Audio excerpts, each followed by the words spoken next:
Activation code required.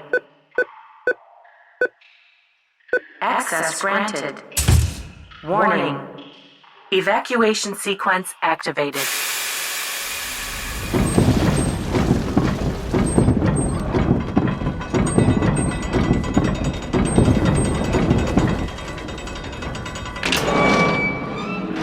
We're back.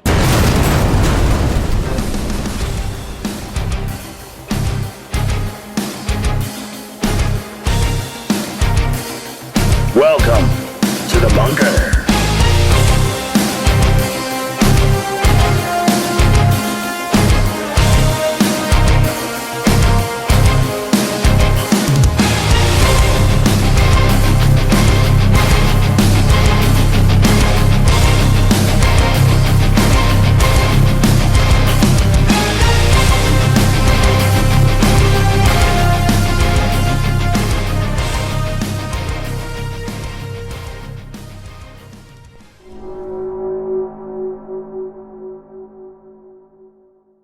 Oh, good God, it's so hot. It's so hot. I'm so happy to be out of the bunker. It's too hot. It's too hot to be in the bunker. When are we going to get air conditioning in the bunker, Cole? I don't even think that's possible. Friend, kind of defeats the purpose totally of a whole possible. nuclear bunker. If you had a You generator, gotta bring up nuclear, didn't you? Wow. Oh, God. if you had the proper generator, Do you it think would be possible. Russia's got our nuclear secrets? I think everyone has our nuclear They secrets. do now. They all went to the golf course. I'm pretty sure Paris Hilton has them by now. Probably. Friend, At least it wasn't Friday the 13th. hey, I do want to say quick, before we get started, we lost a good lady a couple weeks ago. Star Trek. Yes. A little longer than 2 weeks ago, I think now, isn't it? A little bit, yeah. But we've lost a few actresses and everything in the last few weeks. Who? Actually, just actresses. Who else? For Anne Hatch, Yeah, okay. and as well as Olivia Newton-John passed away. Friend. So, Captain O'Hara. At the end she was Captain. Captain O'Hara. Friend, Sandy. And Anne, because I don't remember anything you were in. No, but... Thank you for everything you gave us as actors. Absolutely, 'cause And Anne Hesh was phenomenal. she was. And I remember her And she was in so much stuff. Honestly, no, I can't Yeah. remember what she's been in, but she's been in a lot of stuff I watched, not to mention Ellen DeGeneres, Yes. you know. Did you really just say she was in Ellen DeGeneres? Well, she probably was. Well, yeah. That's okay. But who cares? It's not our business. What? Wow. Well, no, it's not our business, though. So I What? don't really give a damn. Because Are you saying that's not okay, Kayla? right? Oh, No. oh, and yeah. So you're gonna bring up the Aurora Borealis. Yeah. So Say Aurora Borealis. Yeah. Tonight- pretty lights in the sky. tonight was the start of a geometric storm. So we are going to be able to view it across 90% of the United States. And lose all power. Sorry, California, Texas, and Florida, but fuck you. No, I'm kidding. But seriously, you won't be able to see it. Metric. Boom. Oh, All right, science lady, tell us what it really is. Come on. yeah. What you got? Come on, Bill. Oh, yeah. I'm not Bill Nye the... Oh, my God. Bill Nye the Science Wench. Come on. Shut the... Kayla Alien, the science guy. Oh, Yeah. my God. Okay, just... Superstitions, guys. Just superstitions. We'll get there. Yep. Friend. But no, seriously, if you're out in the area, We'll be on the even show. Germany, all of the Seriously? the northern areas of Europe, So, and like the entire world. yes, globe it is- is going to be huge. Actually, Germany will have a really good view of it tonight. Let's see, they We got are our- going to get to see what Germany, will look it like is- as random lines. They will actually have a very close to green sky. It's 7 a.m. in Germany right now. So yeah, they'll. Tomorrow. Oh, so They already saw it. nope, No? nope, because it's gonna go around with us. Oh, okay. Okay, So- we'll see it tonight then. Yeah. We'll see it before them. Fair That's enough. kind of weird. Usually they get to see everything before us. Yeah, but it's flying the opposite way of the Earth. No.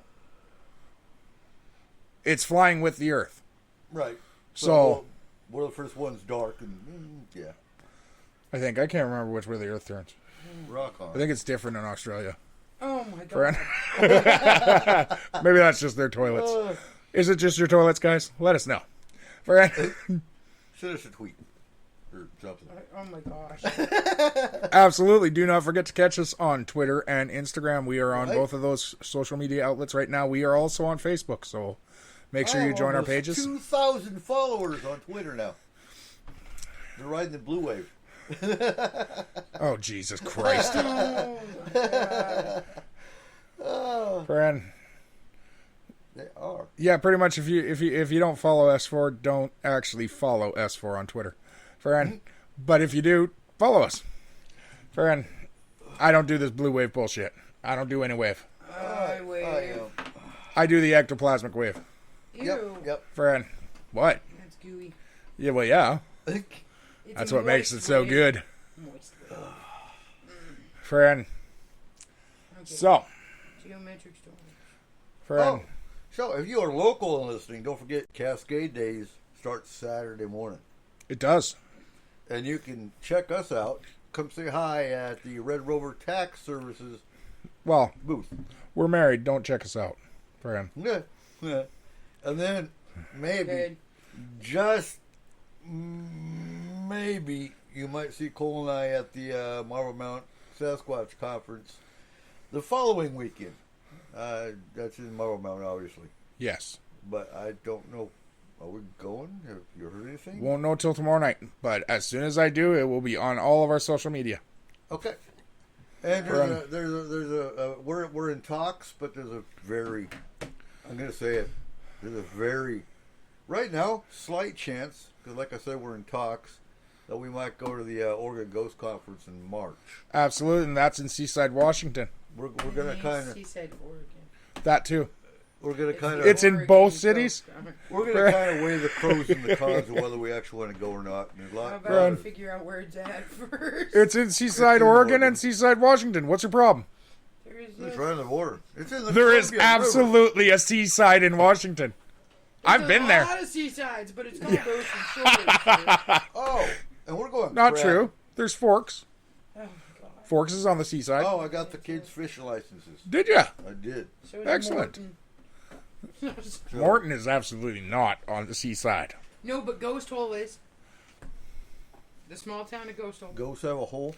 There's a Wow. small town called Ghost Hole. We're not going to on the go way there. Is that where ectoplasm comes from?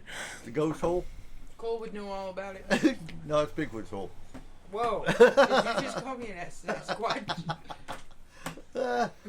Oh. What the fuck? So, hey, yep. Blue wave. Purple wave. So, Green Bigfoot, wave. Purple wave. Bigfoot and Casper 2024. Friend, Oh god. Oh my god. I don't think that's purple. I don't see. Green. Join the the para green party. wave. No, we gotta come up with Okay, something. no, we're just gonna call it the para party. The Parawave. There we go. Parawave, Bigfoot, and Casper 2024. The Friend. Watch real for it. wig party. Oh. Watch for it. Does that mean we're going to make an alien the Secretary of State? Yeah. Dude, I don't want the job. And Chupacabra can be border patrol. That's The fucked CBP. up. Why are you gonna be all fucked up like that? Yeah. That, Chupacabra. that was a little racist. No. Chupacabra Friend. right there on the border. Okay, and then in that fact, is Wendigo gonna, make sure that all the Indians stay on the reservation? No. He already does. Hell no. Like, that's kind of been his job for a while. Let's see. Mothman can be the Department of Agriculture. Agriculture for Mothman? Yep. No. Yeah, because he'll eat it all. Friend. No, only the cotton field. No, we gotta differentiate between alien races because we gotta figure out which race is actually making crop circles, and they can be the head of the USDA. Uh-uh. fuck, no. No. No, they need to be navigation. Friend. FAA. Yeah, Okay. because they're the ones who... I still believe the crop circles are guide maps. We'll put the okay. We'll put the mermaids over the Coast Guard. Mermaids and sirens. The sirens can be the secretary. If of the we Coast put them Guard. over the Coast Guard, they're going to die. Well, yeah. Oops. Friend. Oh my god. What? What do you want your god to do now? Be the head of the Department of Agriculture. Your god's gonna be the Department of Agriculture? Yeah, dude. No. Mothman? No. No, the rake. What? The rakes don't even come out of the cave. What Yeah. do they know about agriculture? Friend. Department of Natural If Resources. anyone is going to be the Department of Agriculture over the rake, it's going to be the hoe. Friend. To be perfectly honest, it should be the children of the corn. Just 'cause That's that's- Oh, there we go. Children of the Corn. Yeah, that could be the USDA. And the black-eyed children can help them, No. help them because they're bored. No. Yeah. Black-eyed children are going to be CPS. Oh. Kayla! And you say we're bad. Ah. Come on, that was hilarious. Oh, Whatever. it was. Anyway, All right. So tonight is superstitions and omens. and you know, let's discuss this for. Go ahead and do the definitions. All right. The definition of a superstition is any belief or practice considered by non-practitioners to be irrational or supernatural, attributed to fate or magic, perceived supernatural influence, or fear of that which is unknown. Hey, wait, how can you be a wait. practitioner but unpractitioner? So I'm curious. Does that mean an atheist? In all seriousness, does that mean an atheist can have superstitions? Because I don't think so. Because if they don't believe in An atheist would supernatural- perceive the belief or Right. the practice as a superstition. Okay. The person who's actually the practitioner would not. Yeah, like me as a witch, not seeing black cats is a superstition, whereas But you're not. So yeah, you're not identifying that as a superstition. No. You are identifying as that as a fact. Amelia. Yep. So because black cats are part of us. yeah, So yeah. and then we got omens. An omen is a phenomenon that is believed to foretell the future, often signifying the advent of change. It is commonly believed in ancient times, and still believed by some today, that omens bring divine messages from the gods. Like a raven. Those bastards. Like a raven. Friend. A raven's not a drone from Thor. These birds are real. What the fuck? But no. So If Thor is going to do anything with a raven, he's going to steal his feathers. That'd be Odin. Because now he's naked. Yeah. Friend. But- Fuck no. with Thor, you get hammered. In the new movie, he gets naked. Really? Yeah, God flicks at him, and he tells him he flicked too hard because all of his clothes disappear.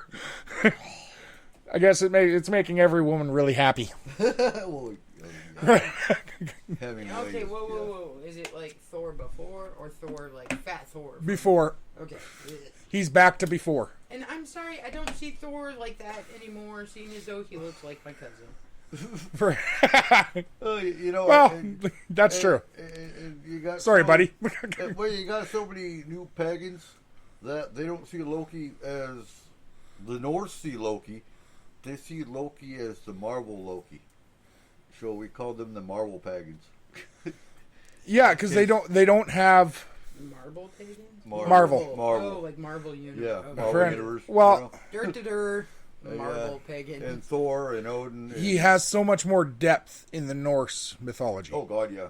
And he's not. He's actually not Thor's brother. No, he's not in Marvel either. Yeah, they perceive him as brothers. They show them as brothers. Brother in the sense of grew up together Not Okay. brother in the sense in of blood. in war. Not Okay. yeah. He is adopted. Yeah, He- from the Venture, Ice Giants. Ice Giants. Yeah. Friend. So, but Me brother.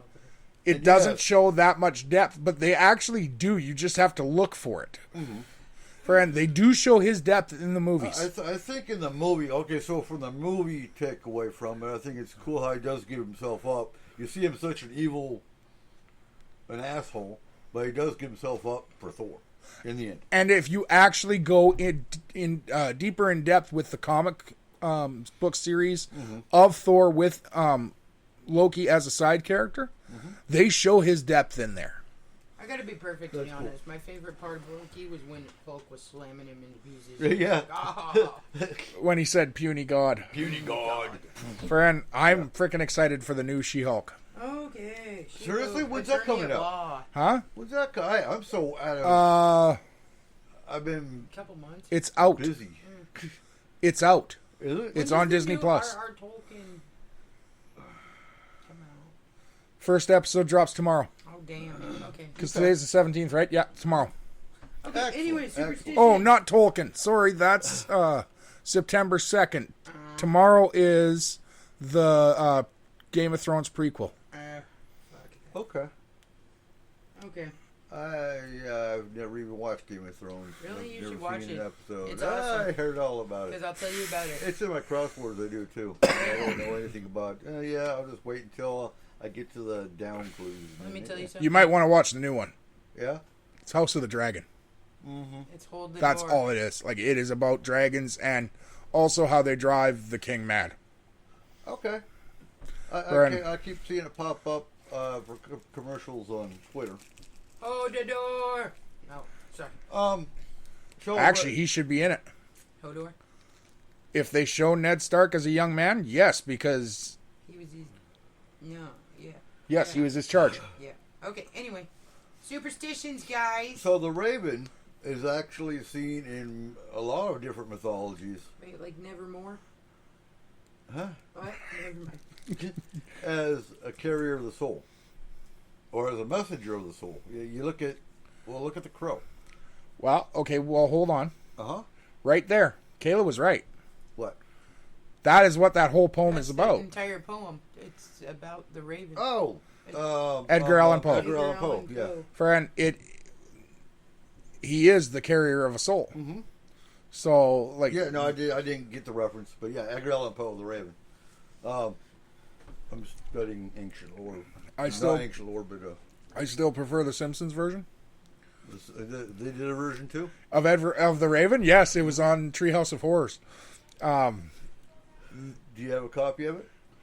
It's on Disney Oh, Plus. it's an episode. Yeah, but Bart is the little raven, and it's got his head, and he keeps walking around saying, "Nevermore." Oh. And then eventually it turns into "Eat my shorts." Oh, of course he does. Friend. So you got the Raven, you got the Banshee, which is the omen of. Is that one of yours? No. Okay. She's a nice lady. She is, especially when she screams in somebody you don't like's face. Yeah.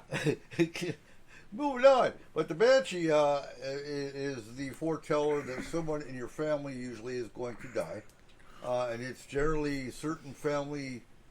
When you look at the Irish mythologies, it's somebody in the different lineages of family lines within Ireland.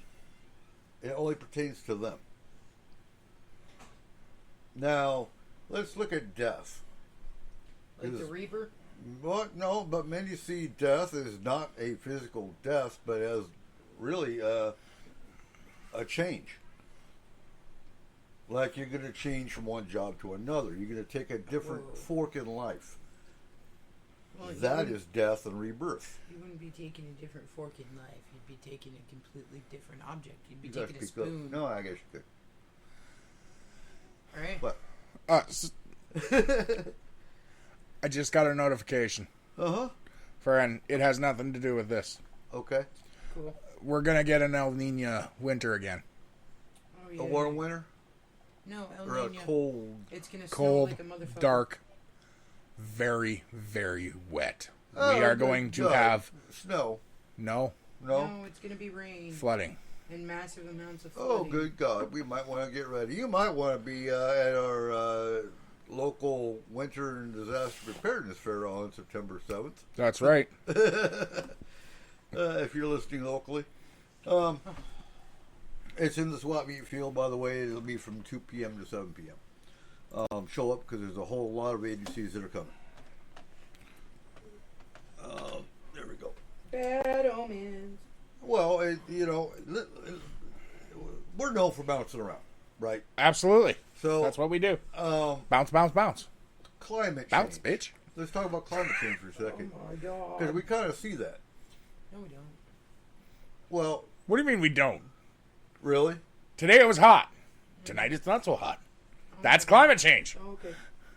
But do I really blame humans for doing it? No. Only one. Which one? Kayla. Okay, it was an accident. I was I mean, trying to reverse engineer a chicken. Okay? Didn't you say, I think it was last week or, I don't know, one of our fires, that Antarctica was dropping more ice or something? Yes, so it dropped almost an eighth of its ice off the And shelf. What that does is it raises the sea level. Or makes a really good drink. Friend. This is the part that nobody seems to understand, is the fact that, yes, there is massive amounts of climate change on Earth, but it's not necessarily a bad or something that isn't actually the progression of Earth itself. Okay, I mean, we've had how many ice ages? We've had how many? There is a huge difference. We've had how many? Between bad for the earth and bad for humans. It is bad for humans. Oh, absolutely. Friend, But that I'm is what they're saying trying to this solve. is still the natural progression. But Absolutely. here's the thing, you're not going to stop a natural progression of the Earth. Yes, you are. Well, How? you can. By putting humans on it. We've done it. Friend, Okay, but that's the point, is that you can stop a natural progression of Earth by doing enough You fucked can- up shit to make you it can- not progress. you can It's slow it just down. Like, just like giving a kid growth hormones to make them grow faster, or giving a kid PMS blockers and all of that crap. But, Puberty okay. blockers. Well, you can make them stay younger for a longer period of time. You can make them stop their puberty, like things like that. We can do this to Earth too, and cause it to not progress as rapidly and everything. But honestly, we're messing with the natural progression of a planet. What? look at you using your TV show in our show. Okay. Oh, come on. You remember the episode of The Good Doctor? I do, but that's what I'm saying though, is that it's true. You can stop the growth, or you can slow down the movement. Or, okay, so like taking to example, like cancer, okay? You can slow down the progression of cancer. Sometimes you can completely cure it. But does that mean that person isn't eventually going to die of something? In the end, Yeah. it still has the same outcome. Yeah. So you can slow it down, you can try to stop it, but something else will happen to make it happen anyways. That's not completely true. What? There are a few things we can do as humans that will stop the progression. That will stop the progression of a secondary ice age, or a third ice age? Yes. Okay, how so? Shatter the moon. Alright, but honestly, the moon is in a yo-yo pattern. It's going to fly out of orbit eventually. Maybe. It might So, hit us. Eventually, we're going to be nothing. We're going to be unfucking tidally locked with the moon, and then we're going to be screwed. Farron, what is the other possibility that they said? Well, We could honestly, be lunar locked. Lunar locked, so we can fly out with it. We only see one side. No, the Earth stops spinning. We only see one side of the sun and one side of the moon Yeah. at all times. Farron. Nothing So, more. like, the moon stops spinning around us. Uh-huh. So Sure. only one side actually gets the moon. Oh, no. So you'd no. have, like, let's say it's So it's Germany. So it's Friend. permanently dark on our side if the moon stops here. Well, it would be just like the dark side of the moon, where there's one side that gets Yeah. the light and one side that doesn't. Farron. Huh. Or, and then that would cause our spinning to slow down, and eventually our spinning would stop. Yeah, but I'm saying eventually the Like Earth- Mercury. Okay. Mercury doesn't spin. No, it's tidally locked. Yeah. So only one side of it faces the sun and it walks there. But this is the thing, though. This is what I'm saying about it. Is that eventually the planet's going to die no matter what we do. We can't stop the planet from dying. Well, that's not true. We just need to enlist the mice. There's too many factors in that. Like, we would have to stop the freaking sun from becoming a red giant, which is never going to happen. Or remove the planet. And put it where? Proxima B. Okay, that's What? You're just throwing out any old sun that you know of. No, Proxima B is the next one closest to us. That we can actually survive around, supposedly. You make me watch space shows. This is your fault. I do. Friend. Enjoy space. But supposedly that if we ever get to the point where we can actually control a planet, in other words, we figure out stuff into as far as the sixth dimension. So, Friend, looking at the El Nino, we can actually take the planet and move it to another sun, causing it to survive forever. No.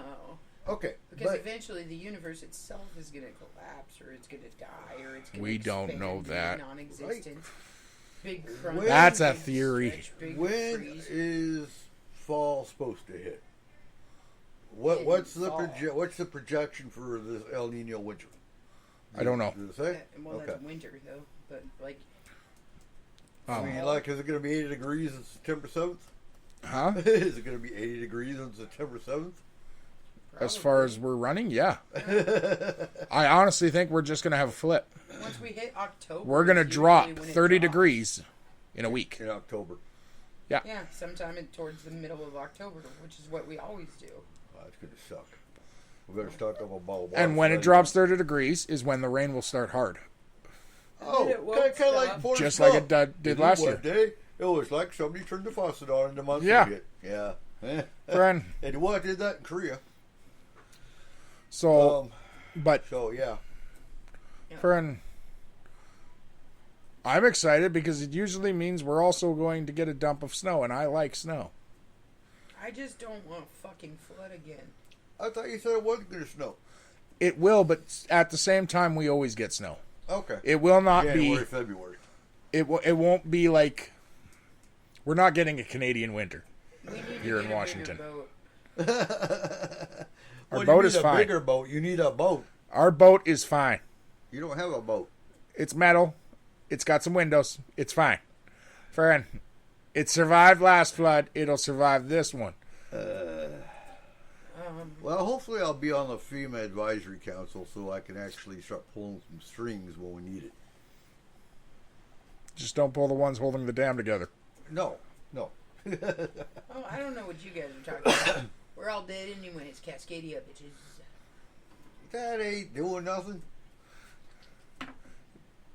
What's that? We actually have many fucking audio earthquakes proof have we that had? it is doing stuff. Because last week there was an earthquake on the show. On the show, yeah. But But, it was at 1 point something. And we even talked about that. It could have been the dam construction or something.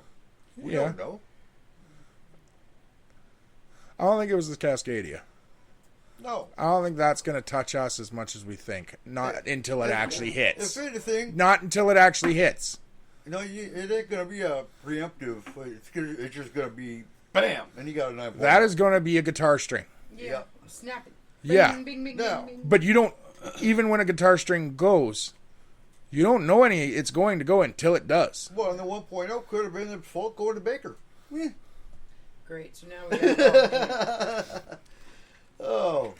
So, yes. Well, For those if listening, Baker blows, oh, or Sock, or so, Sock's worse than Baker. friend, if either one of them blow, Historically.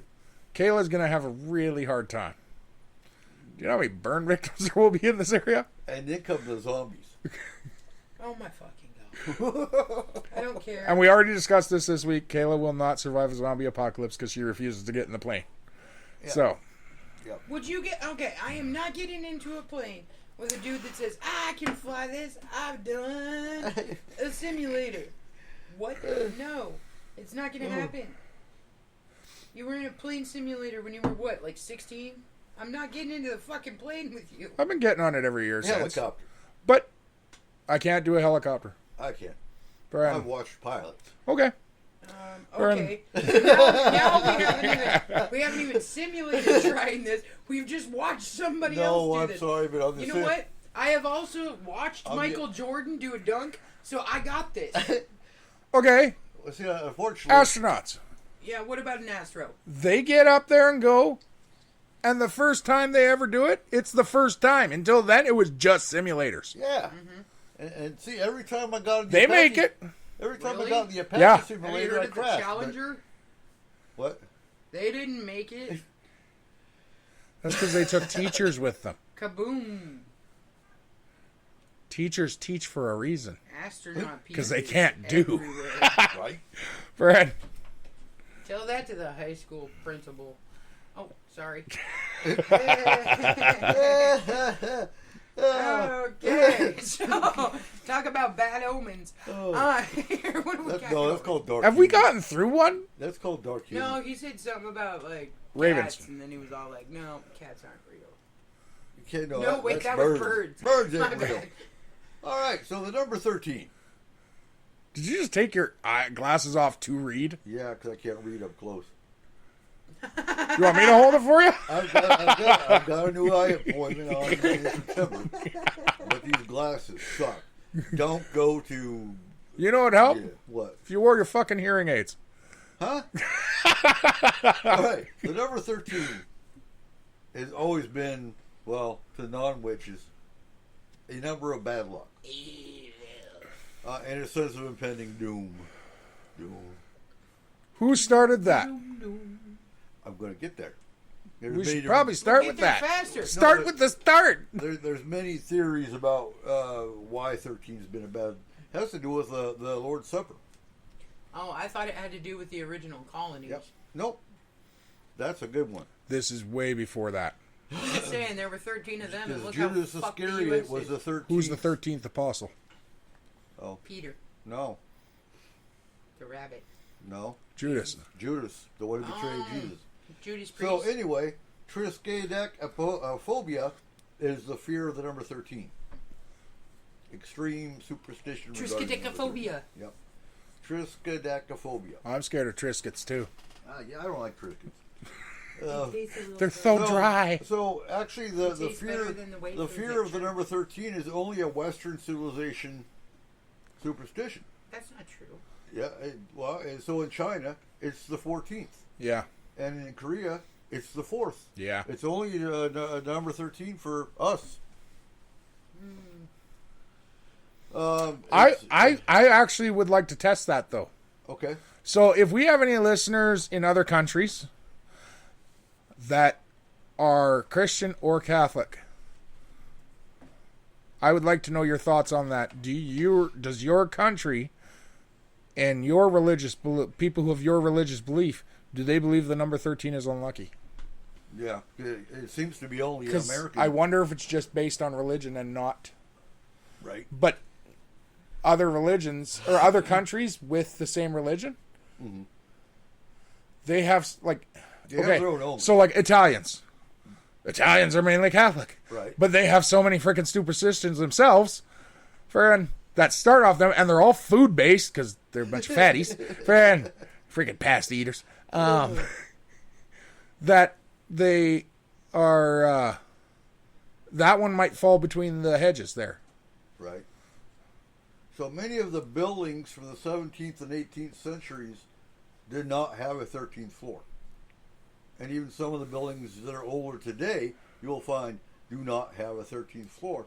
And I was a statistic from Otis Elevator Company reports that 80 to 90% of the elevators it's installed in skyscrapers and large hotels do not have a 13th floor button. So the lack of a 13th floor is especially common in residential buildings.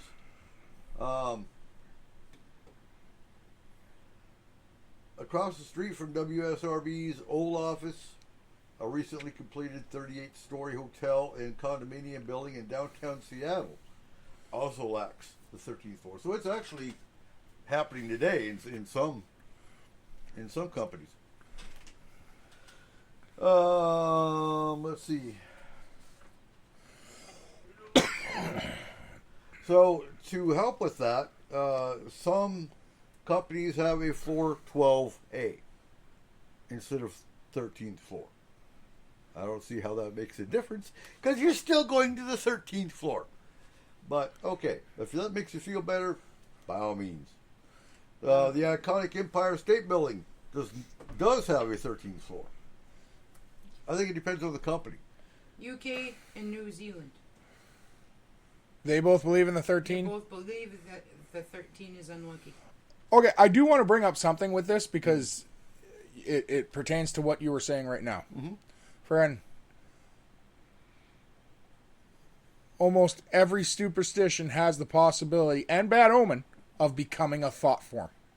Oh, absolutely. The more people believe in it, the more real it becomes. Yes. Now, when it comes to hotels, that is very evident in U.S. history. Right.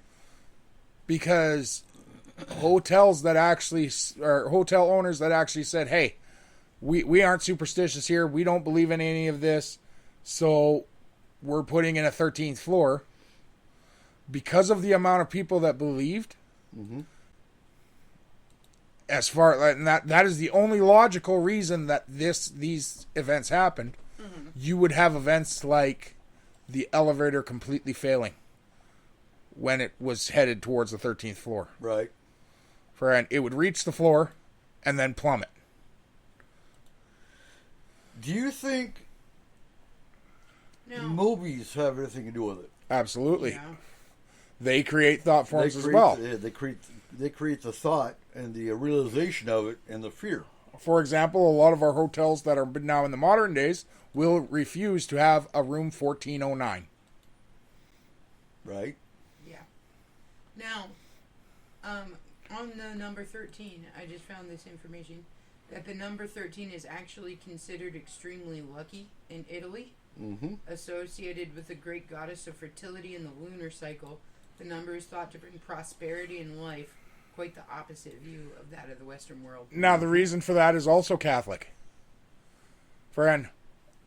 Or Christian. For a lot of people, too. But the fact that Judas was only considered the 13th apostle after the death of Christ. Right. Until then, he was one of the 12. And the 13th apostle is actually Mary Magdalene. She is the 13th follower of Christ. Right. Friend. So it makes sense that a lot of them that grew up in a Roman-controlled country would believe that 13 is lucky. Okay. So that's what I got, too. At the Last Supper, Judas Iscariot was the 13th guest. We all know that he turned out to be the traitor. That bastard. In Norse mythology, Loki crashed a banquet of a dozen gods. As the 13th party-goer, he caused a celestial uproar when he killed one of the divine guests with a poison arrow. In many old stories, 3 might be a crowd, but 13 turns tragic. There's a famous Apollo, failure is not an option, 13 lunar mission, not the most successful foray into outer space. And in a tarot deck, Did better than Challenger. in a tarot deck, the 13th card is death, often pictured as a pale horse with its rider. But isn't death considered To not us, a bad card? Yeah. Which is kind of stupid that they consider it a bad card, because when I'm doing a reading, for example, depending on the situation of the person that's getting the reading, it might be death, literally, or it's just a change, like I said earlier. It's a change in their career. It's a change in their life path. It's a rebirth of a new project. Death is not always a bad thing. Well, in ancient Greece, Zeus was the 13th and most powerful of the Greek gods. Therefore, 13 is a super lucky symbol. Mm-hmm. An aversion to 13 at the table became entrenched in the modern world, particularly in France, where if 13 guests somehow ended up on an invitation list, a 14th was hurriedly pressed into service. Some Frenchmen, known as quatorzes, earned a living by attending dinner parties to sit in the 14th chair. Well, someone's fucking parents didn't love him. Naming him Quatorsus. So, yeah, okay, so apparently 13 was a bad omen in France. That's a French name? Yeah. They really didn't like him. Anyway, that's what I got for now. What do you got, Cole? All right, my first one. We're going to go with something fun. Woo, fun. The playoff beard, well known in the United States and Canada, is a superstitious practice of male athletes not shaving their beards during the playoffs. Playoff beards were introduced by ice hockey players participating in the Stanley Cup playoffs and are now a tradition in many sports leagues, for example, the NFL, CFL, as well as the World Cup soccer. And they all Friend. look like Vikings. Yes, they do. Friend. Many fans of professional sports teams also grow playoffs beards. For example, myself, I will not shave once my team starts playing in the playoffs and until they win or are taken out. That explains so much. Right, friend. But you're going now. Well, it's not my beard though. Okay. I shave. It's other parts. The player stops shaving when his team enters the playoffs and does not shave until this team is eliminated or wins the Stanley Cup or equivalent championship. The tradition was started in the 1980s. The 1984 to 85 Detroit Red Wings were the first team documented to wear them. Wings forward Ivan Bordarev and Danny Greer began the practice in January 1985, trying to inspire the team to win 4 straight games. Defenseman Brad Park called it his playoff beard, thus coining the phrase. Friend, it honestly is one of the greatest things to see out there. And again, like many other things, it becomes a thought form. Mm-hmm. The more fans and people that believe in it, when a player actually shaves his playoff beard, the fans lose hope. Well, you look at hair in general. So, a lot of Native American warriors do not cut their hair either, correct? Yeah. It was a sign of power. Yeah. Look at the Bible. Samson only had power as long as he had hair until Delilah cut his hair and took his power away. And I believe Japanese samurai believe the same thing. Right. So, hair in general seems to be a superstition of sorts. If you cut it, you're going to lose. If you cut it, yeah, you're going to lose power. So, yeah. It has also since brought on other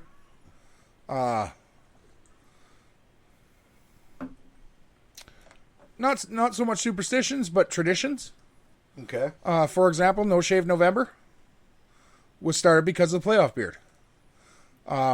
That's the tradition that in the month of November, men do not shave their beards I've got one for the entire month to raise awareness of cancer. Okay. I didn't know that. Yeah. So that was the original purpose of No Shave November. Okay. So, and it worked out for Santa Clauses all over the world. Right? And They just had to dye their beard white. not all of them. No, mine's gray. I know quite a few guys that actually they're completely white. Friend. Staying on the topic of sports and superstition. Yes. My husband seems to have a superstition. I do. Sports. It's not a superstition, it's a fact. Oh. Absolute 100% fact. Kicking her out of the house if Yes. you're losing? Yeah. Friend, if we are losing a game You're a for the bad Seattle omen for the Seahawks, Kayla is not allowed to watch, listen, or look at a screen. If she tries, she gets kicked out. She goes outside on the porch. Friend, bad girl. And all of a sudden they win. Friend, yes, it actually did work the first time it happened. In our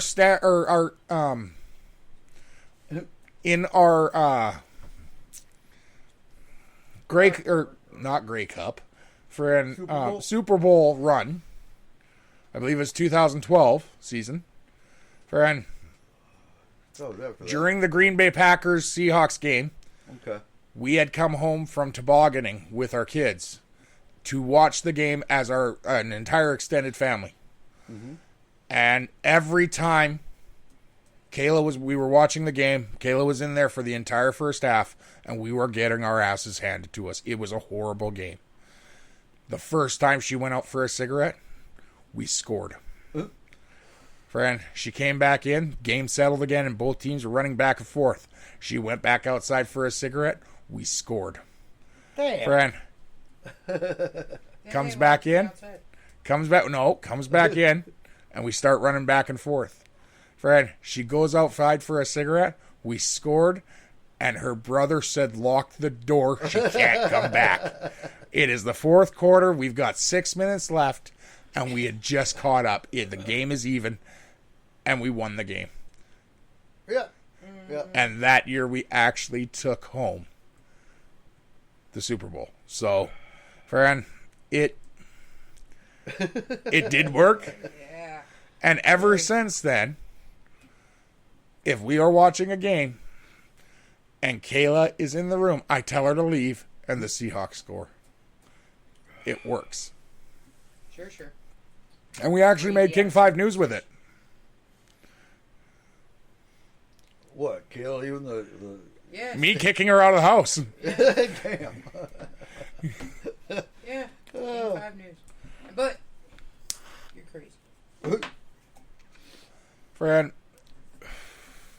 So yeah, that is the basis of the beards and the playoff beards. So, friend, yeah, All right. friend, Nice. Okay. what do you think about that, I Yeah. think you're crazy. Well, friend? but so let's pick Shave this your apart damn for a face. second. So NHL is always during the winters, right? Yeah, So wouldn't you want to be hairy? That's like what when you most- say that shit, I'm from Canada. Winter is 8 months long. So I yeah, know, but most men, well, shit, I guess I'm an exception. But I get in a wild hair and shave my beard anyway, and it's back in a couple months. Part of that's for movies, part of that's for I just get tired of having a beard and shave it. But no, for during the winter months, I usually do keep it. but these guys don't. Okay, so at the beginning of the NHL season, these guys are clean shaven. Oh, okay. For every interview, for everything, they are babyface shaven. Mm-hmm. Friend, Then they just grow their hair until the whole season. the playoffs start. Friend, as soon as the playoffs start, they stop shaving. All razors go away. And they do not shave again until they are either knocked out of the playoffs or they take home the Stanley Cup. Oh. Yeah. Okay. Friend, the sports that actually have participated in this,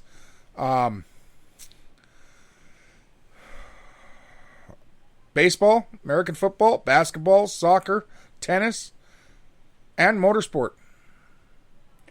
So, do you think any other countries participate? Do the Olympics participate? I mean, so obviously Canada does, the U.S. does, but when you're There are talking, certain soccer teams that do, Sheffield's Other? United, and rugby teams. Houston Dynamo, Mhm. the LA Galaxy, those are the soccer teams that did, but Sheffield is in the UK. Friend,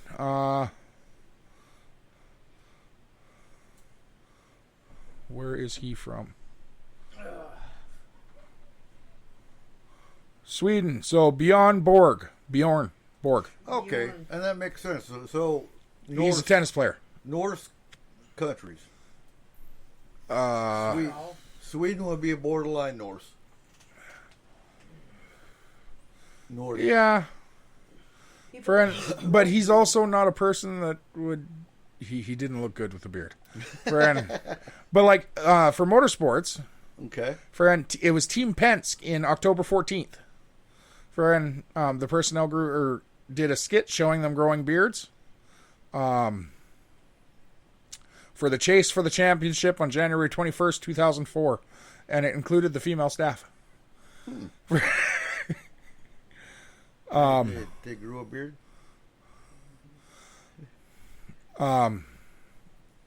The only one at the beginning of the World Series against the St. Louis Cardinals by the Red Sox was Koji Uehara. See, and that would be hard because. So I know, like the Japanese, have a hard time growing hair. And that's why he was the only one without it. Right. Friend, I'm trying to think who else. Well, Native Americans in general have a hard time growing hair. no one. Well, yeah, but if you depends. run it, you can do it. Yeah. Friend, you just have to pay attention to it. Like now, there's all kinds of things to help you. Friend, there are beard oils, which I use every day. Friend, there are beard conditioners. There are beard strengtheners. Yeah, creams. And like then there's- everything. And then there's Nair. Friend, yeah, that does the opposite. I know. Used at the end of the playoffs. But they all help you. Back in the day, the easiest way was you shave every day, whether you need it or not. Right. It stimulates the pores and the hair. That's right. Yep. Friend, and I've done that since I was 15 years old. Okay. Since I was 15 years old, I have shaved every day, and anyone who's seen me can attest that my goatee is fairly decent. Yeah. Friend, I still have issues growing a beard, but since I started using the beard oil, even it is coming in thicker. Okay. It still looked like crap like when I had it the last week. Friend, it looked horrible. Friend, but it took me a while to look in a mirror, so once I did, I got rid of it. Friend, but That's because we don't have any mirrors in the house, because that's my weird Yeah, that's your omen. Superstition. There we go. That's your superstition. there are other things that sport teams do during the playoffs that aren't as for now. lovable as the beard. Like not changing their underwear the whole time. Absolutely. Friend, and Wearing their high school jersey. that's 5 weeks.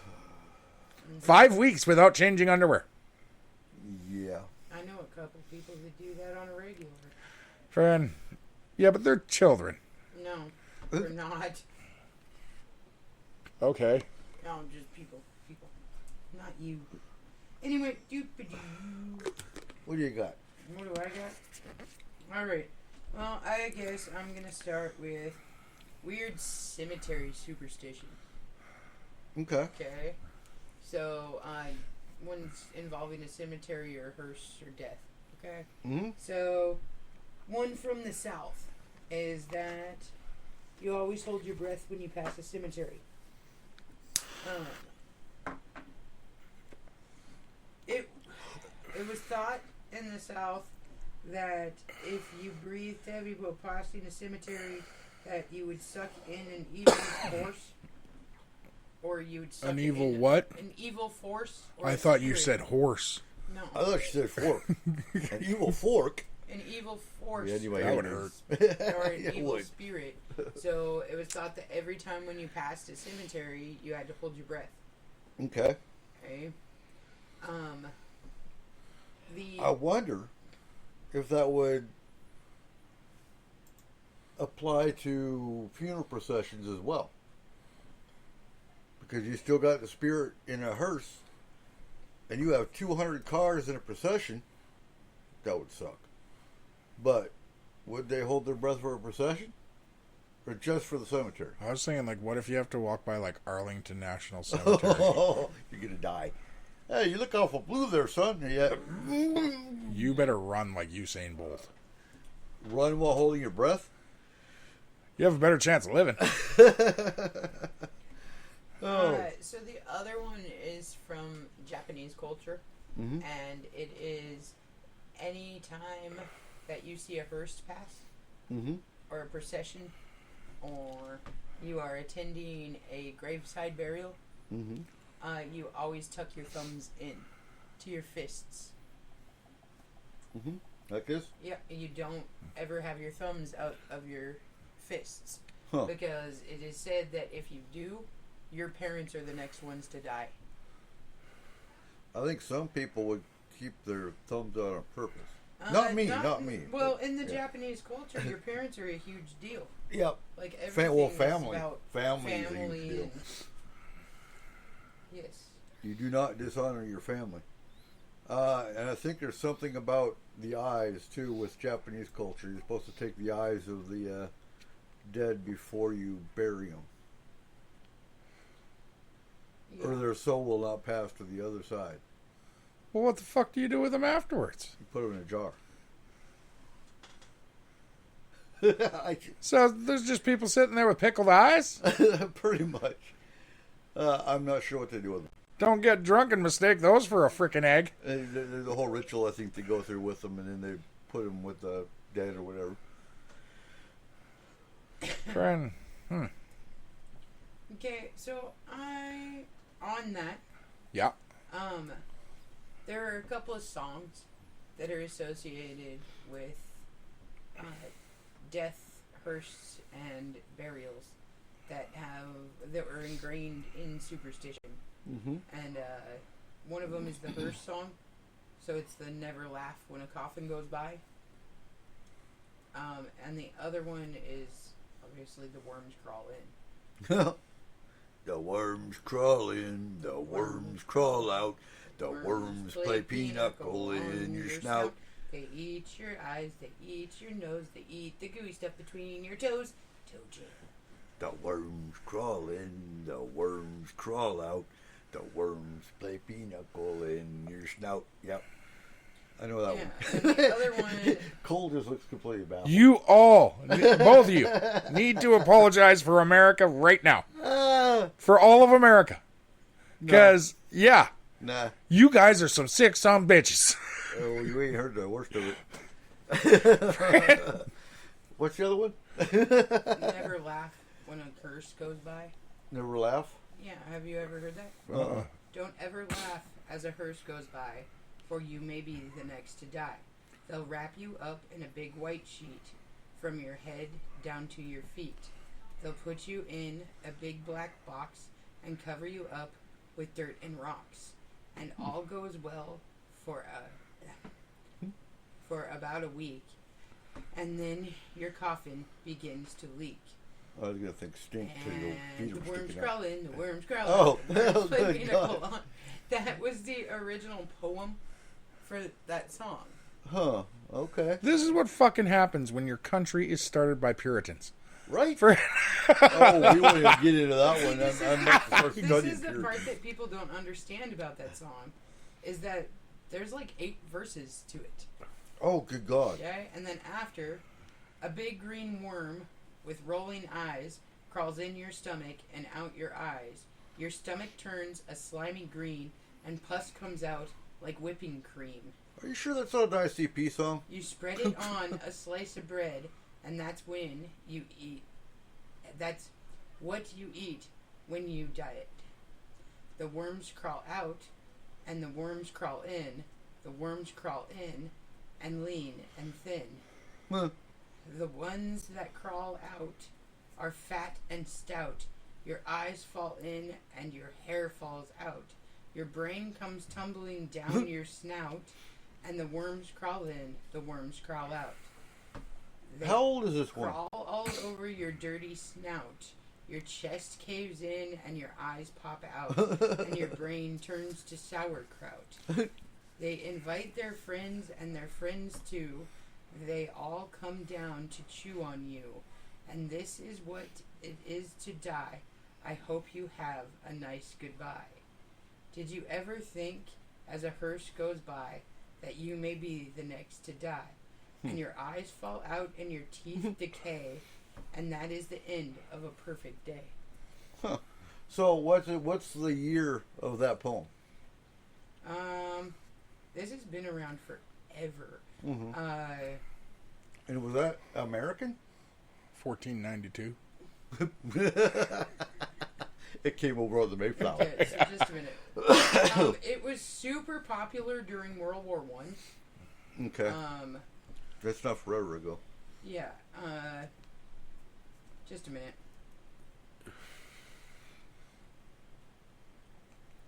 Do you want to take a minute and look that up? Yeah. Okay. All right. Friend, I got something for you. Okay. Do you have anything on black cats, or did you think it was too on the nose? If you got something you want to throw in. No, but I think you should talk about them for a minute. Okay. Do you know what today is? No. It's Black Cat Appreciation Day. Oh, that's why Nationally. That's why so much black cat stuff came. Yeah. Usually that's a Halloween thing because so many people go out and get black cats and then they get killed. Yeah, no, Literally, people kill black cats. People that go out and kill black cats around Halloween just because of the superstition of it. I do have the 7 benefits of having a black cat in your home. Okay. Friend, number 1, they are least likely to be adopted, so you are an instant hero. Mm-hmm. Number 2, they match your black pants. Okay. Well, think about it. Friend, Hair. yeah, cat hair. It gets everywhere. But if you wear black, not a problem. Yep. Friend, I want a black number cat. 3, black is the perfect color. Mm-hmm. Friend, number 4, they don't judge your hair color either. Nope. All right, number 5, can't see their little hairs on your clothes. See? Friend. Well, that goes with the black Yeah. pants. Number 6, black is slimming. Friend, so even if you got a fat cat, no one's going to notice. They don't ever get cold. Friend, yeah. Number 7, the English actually believe spawning a black cat is good luck. It is an American thing It that is. believes they are unlucky. It is, and that's why every October you'll see you'll get stormed with emails and PSAs and all kinds of stuff from the Humane Society about they will not adopt out black cats the month of October because so many people, like I said, go out and intentionally kill them. Yeah. So in Egyptian days, we all know the. Oh, excuse me. We all know. I'm allergic to cats, but no, we all know the cat was revered, and that was because they revered the cat because originally they noticed the cat was killing the rats that were infesting the grains and stuff, and they were getting sick from it. And then they saw the cat killing the rat.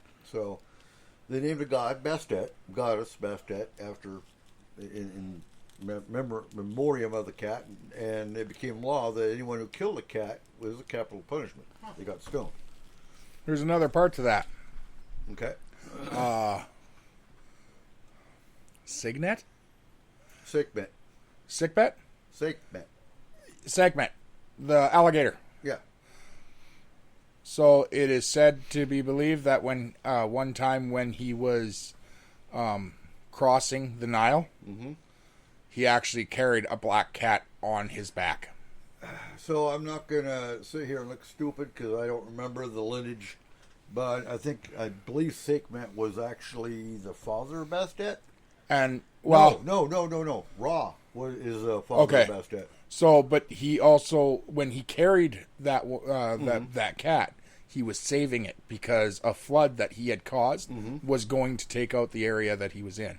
The flood was for good reason; it was to irrigate the plants. Right. But, because he's the protector of the Nile. Yeah. And he had flooded the Nile in order to irrigate all of the fields of Egypt, but a black cat had gotten caught in it, and he had saved its life. Yep. And yes, I learned that from a fucking video game. Okay, so I got some information on that Hearst song. Okay. And then we'll get back to cats because we got more to talk about cats. So the origins and the writer of the Hearst song are unknown. Okay. It's an anonymous author. They probably laughed and died. Yeah, right? They were the next one to die. But it is said that it was written by an American or British soldier during World War One. Okay. To explain that we come from the earth and we return to the earth because of all the catastrophic wartime violence that they saw. You know, if we would have just said that, that would probably been better. Just saying. Right. We come from the earth and we return to the earth. And don't eat all worm bullshit. It said that it was written by a young private. I bet he was a medic. But it is not 100% clear. This is just mythology surrounding the song. He's a guy who plays with his privates. Didn't you not hear that? Private. He plays with his privates. I heard that part. Yeah. Must have been an American. It had to have been. Hey, half point. Oh. Yeah. So, it's unclear where the song actually comes from, and nobody knows who actually wrote it. You know, in World War One, that was what, 1920? No, 1940s maybe. 1918. 1980. Okay. World War One. Because World War Two was 1940s. And yeah, they had some crazy. I mean, honestly, World War Two, World War One, World War Two, they had serious. They went to war back then. They didn't. Their families didn't hear from them. It was through letter. I mean, it wasn't like today where we've got. You know, I go to Iraq. I've still got internet because my unit is a signal unit. And honestly, World War II was better than World War I because in World War II they actually had planes carrying letters. Yep. Whereas World War I, it was ships. Mm-hmm.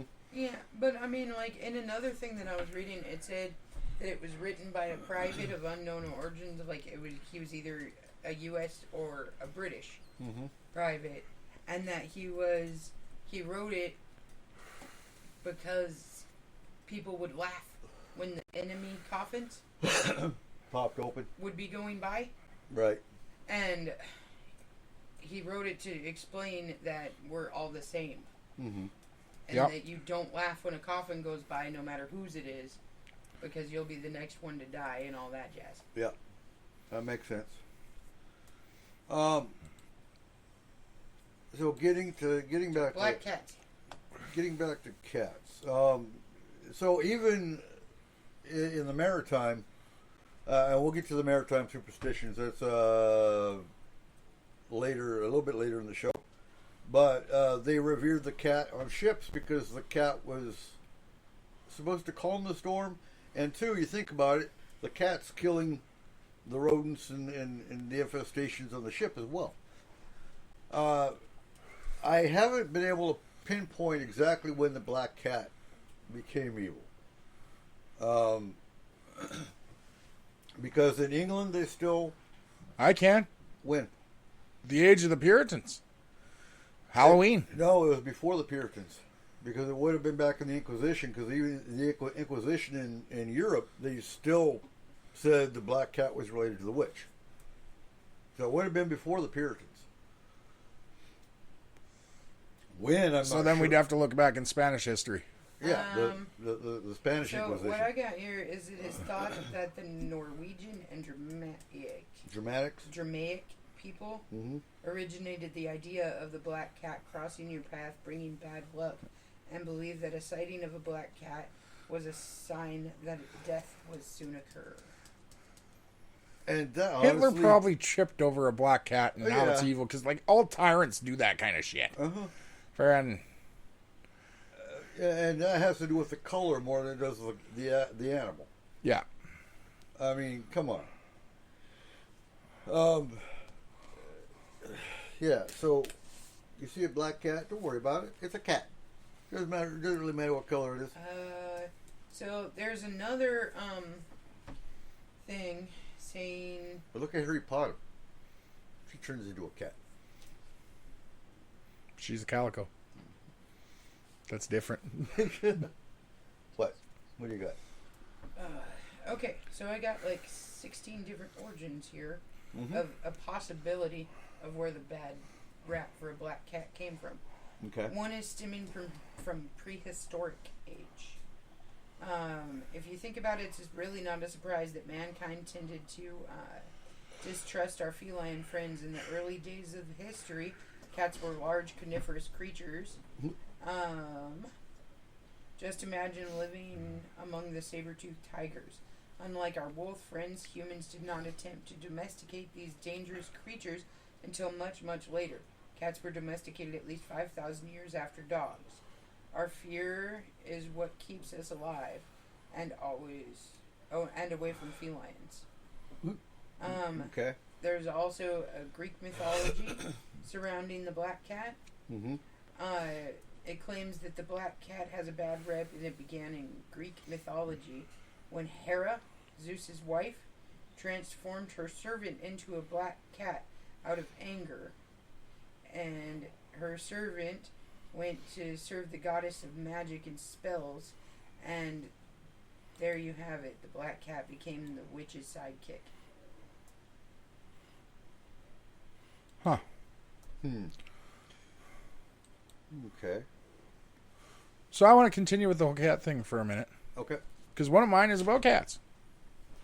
For For quite a while. No. For quite a while, cats have been known to sense when someone is going to die. Yes. Friend, which is kind of creepy. Before you freak out, your cat is not a psychic. No psychic Friend, cats. no. Friend, psycho, yes. I've met a few of them. But a cat's ability to sense death actually has to do with their heightened sense of smell. So it is a medical thing. A story in the New England Journal of Medicine details how a cat named Oscar accurately predicted when patients in a nursing home were going to die by going to sit by them just hours before they passed away. Well, in old-timey days, Oscar likely would have been labeled a witch and burned at the stake. Modern medicine determines that it's actually the chemicals the human body releases when it's dying to allow cats to sense and smell impending death. Mm-hmm. And there are actually a lot of stories of cats in nursing homes that would go and sit beside a patient before they passed. Well, if you go with the Egyptian lore surrounding cats, since the beginning of domestication of cats, we have associated them and put them around dying people. Mm-hmm. So obviously they would be able to sense when somebody is dying. It's been bred into them from generation to generation to generation.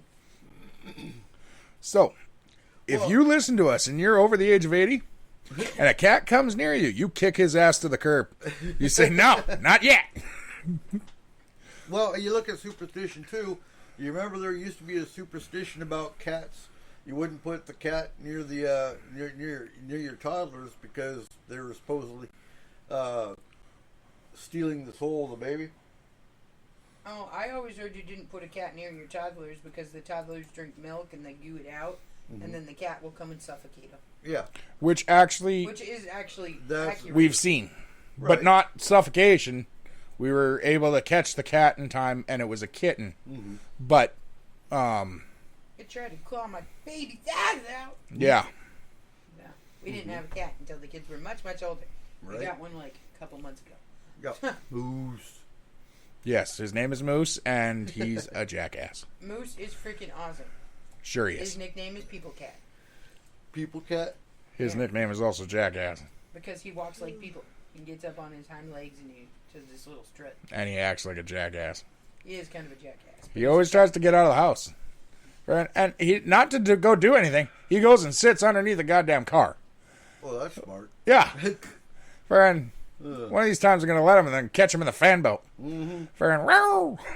That's fucked up. Huh? Moose is awesome. So, why don't we walk under a ladder? Because it could fall on us. Yeah. I mean, Besides they the weren't OSHA. really made Because sturdy they're- for many, many, many Oh, years. okay, no. Honestly, if Charlie Chaplin, the Three Stooges, and Mr. Bean have taught me anything, it's because there is a piano being lifted by one single rope on the other side. You right?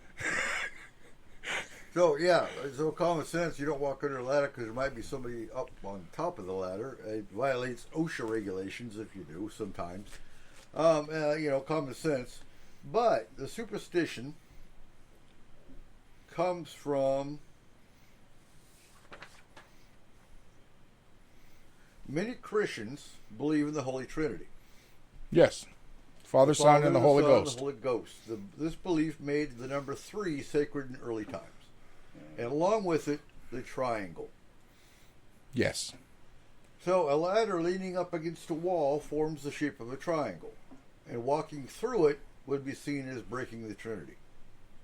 That's where one of the theories about walking underneath the ladder comes from. A crime seen as blasphemous as well as potentially attracting the devil. Others believe that a ladder against a wall resembles the gallows. Ladders used to be propped up to allow the person being hanged to climb high enough to get to the rope. Definitely not very lucky. Egyptian belief that if you walk under a ladder, you might accidentally see a god climbing up or down. So, according to the Encyclopedia of Superstitions, there's 5 remedies you can try. Make a wish while you're walking under the ladder. Walk backwards through the ladder again. Put your thumb between your index and middle finger as you walk under the ladder. Warning, this is called the fig sign, and depending where you are in the world, can be seen as mildly obscene gesture. Say bread and butter as you walk under the ladder. How about you just walk around the damn thing? But, yeah. And the other one's kind of stupid. Cross your fingers and keep them crossed until you see a dog. What? Yeah. Another talked about remedies to spit on your shoe, but don't look at your shoe until the spit is dried. Or spit 3 times between the rungs of the ladder. So if it's raining out real hard, like let's say monsoon season, you don't get to look at your shoes again for 3 months. Nope. That sucks. So, getting back to the Egyptians regarded the shape of the triangle as sacred since it was the shape of the pyramids. That actually kind of makes sense. Since the leaning ladder formed a triangle, walking under one was considered to bring misfortune. And, you know, so you look at the Egyptians, you look at the Christians, they're both referencing a pyramid. Yeah. The ancient Egyptian believed that the space between the ladder and the leaning wall was home to both good and bad spirits. If disturbed, the spirits could get angry, which is why it was forbidden to walk under a ladder. And that's all I have on the ladders. Okay. So there is actual writing in a tomb in Egypt about the ladder.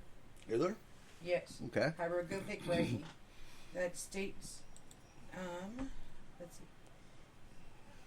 Oh God, where is it? Egyptians practiced leaving ladders in the tombs so that the dead could ascend upwards if they wanted to. That makes sense. Egyptians believed that the triangle space between the ladder, the floor, and the wall was filled with good and evil spirits, and that they should not be disturbed.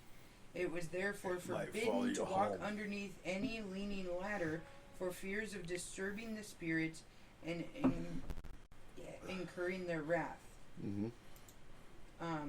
Yeah, and there's actual cave writing about the ladder being left in a tomb for the ascension.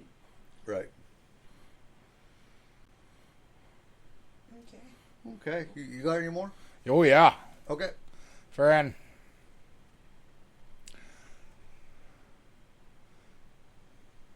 Three knocks. Knock 3 times on the seat. Right. It is said that 3 knocks on a door or wall or window that death will come to take away one of their living. So that goes back to the number 3 on a bad note, because you know you've got the good Father, Son, Holy Spirit. You've got in pagan lore it's Mother, Maiden, Crone. It's so you've got 3 is good over here. You talk about paranormal, and over here you've got the 3 knocks. You've got the three scratches, which is supposed to be indicative of a demon. You got the 3 fates. Huh? The 3 fates. Right. So this one actually stems directly from the Holy Trinity. Okay. It is a sign of mocking the Holy Trinity. You have mocked God. Mm-hmm. Therefore, God is going to take one of yours. Ooh. That Friend. makes God the really bad guy. I mean, all you're doing is knocking on a piece of wood, and he's like, "Oh yeah, I killed your grandma." Superstition also says if you hear 3 knocks Coming from a and loving no God, one huh? is around, it usually means someone close to you has passed away. Okay. Well, It is their way of signaling from the afterlife that they're gone. And they're okay. no, superstition for 3. Okay, I will bring up my family because my family has a superstition surrounding 3. Okay, and in my family, it's death. Death comes in bouts of 3. It Right. seems to always come in bouts of 3 for my family. Yes. Now, there is one instance where knocking 3 times is not a mockery. Okay. And that is knocking on wood. That's waking up the sprites. That's waking up the spirit of the wood. It is not testing fate. Right. So it goes beyond the sprites. It is before that. Okay. Friend, historically. Right. Friend, you are not testing the gods, the fates. Mm-hmm. Friend, by knocking on wood, which is of the earth, Right. friend, you are saying you are from, or it is an homage to the gods. Saying that if you want something to happen or you don't want something bad to happen, you are leaving it to the gods.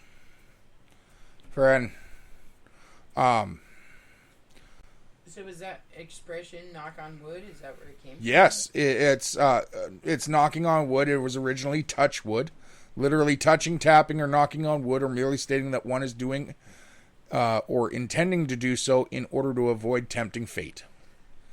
After making a favorable prediction or boast or declaration concerning one's own death or another unfavorable situation. Friend, in some versions of the tradition, only one person, the speaker, is meant to knock on wood.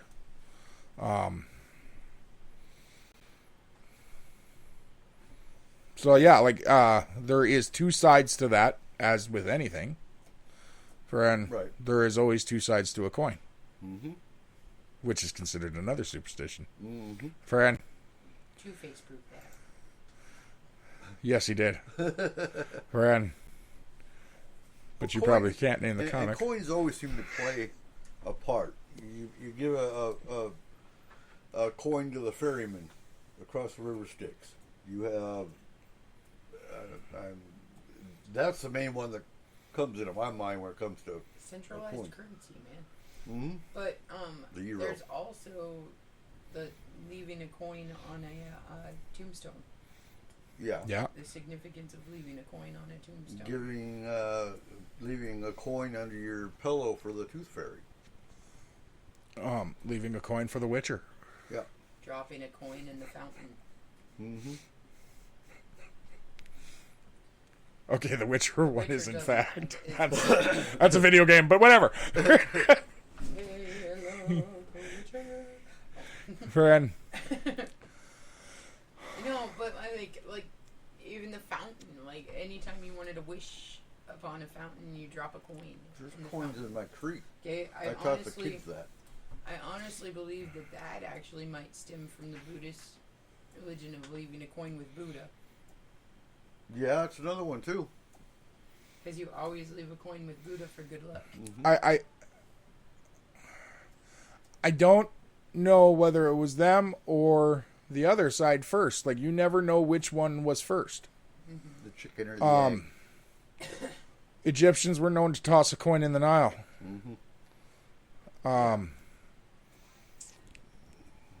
Greeks tossed a coin into a fountain. Well, And when I you don't look know at- what it was before a fountain. I think it was a well. When you look at prehistoric man, as We well, did that. So that's part of Lammas, the first of the harvest festivals that pagans do. Okay. In Iraq, we had a well, and it was so cool because we had 2 Turkish special forces that were Shiite Islam that actually came to our pagan gatherings every night for 3 months that they were there. There were 2 of them that came because they wanted to know what were we doing, and they came to our Lammas festival, and I actually have a picture of them dropping a coin in the well that was on the base. Well, there's other superstitions involving water and coins as well. Mm-hmm. One of them is actually a prehistoric one, and it was that they would drop different colored pebbles and stuff like that. So it would be like jewels, rocks, that kind of thing, Right. in the waters to make it so that it was easy to pass. Mm-hmm. It would calm the waters, is what they believed back then. And then when we get into more modern times too, pirates would always drop a coin in the waters for calm seas. And I would think that would come from appeasing the sirens or appeasing, because the mermaids have never caused any harm. It'd be the sirens. Yes, but see, like, if we think about, like, all of this leads back to, honestly, prehistoric man and dropping gems and stones into the water to appease whatever water god Poseidon. so that they could get across. Yeah. And, I mean, this was way before Poseidon. This was... Okay. This was quite literally prehistoric man. Mm-hmm. Like, and there are several indications of him doing that, too. You look at prehistoric man, and even the rising of the sun was magical to them, because they didn't know what the sun or the moon was. Right, so everything that they did was to appease whatever made that happen. Yeah. Right, And it would keep it coming, because, hey, that big ball of light in the sky is making our... making so the really, I think that, like, wishing on a crops wishing grow. well or leaving money for Buddha or anything like that Mm-hmm. stems from that original, I'm going to toss a rock in this water to appease the river and make it easier for me to pass. Mm-hmm. So we have 30 minutes left, and my last one is the 13 superstitions of the maritime. Okay. Of the ships. And number 1, no bananas allowed. Have you heard of that one? Yes. No bananas on the boat.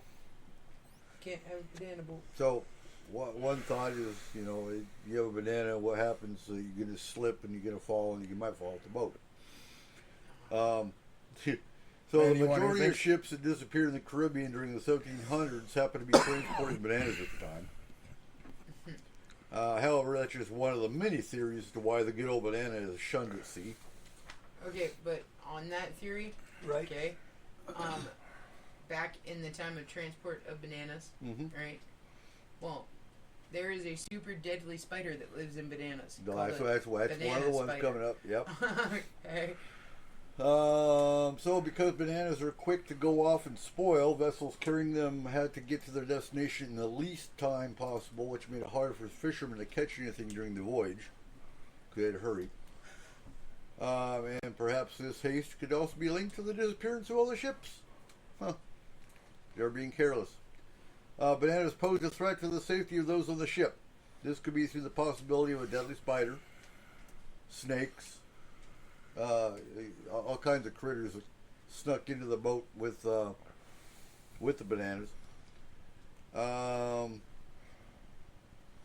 No, that's still okay, and I'll be perfectly. That is still a very serious thing today. Oh yeah. Is banana spiders Mm-hmm. because every once in a while, and I mean once in a while, Right. probably once every 20 years. You'll have one in the Okay. store. There will be a produce associate or a customer that will die from a banana spider. You make me scared of going to the store now. I might run into a banana spider. Oh my god, it doesn't happen very often. Or I through still the- check my bananas. Fuck that. Right? No, but for Might be real. one inside the peel. For- Or through the toxic fumes emitted by bananas rotting en route to their destination, because it creates what's it create?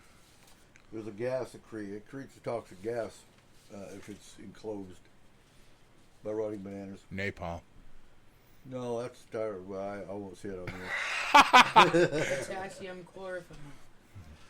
there. Number 2, no girls allowed unless you're naked, and that's true. So It's not true anymore. Eric, women are allowed on boats. well, yeah. Today Stop they it! are. Today they are. Holy shit. It was, well, it was you that said that, Pirates of the Caribbean showed that. Yeah. Which was set in like the 1400s. Friend, I'm pretty sure that like at least 20% of the Coast Guard is female. It is. sir. It is. that's a lot of naked women. Oh my god. How do they get anything done?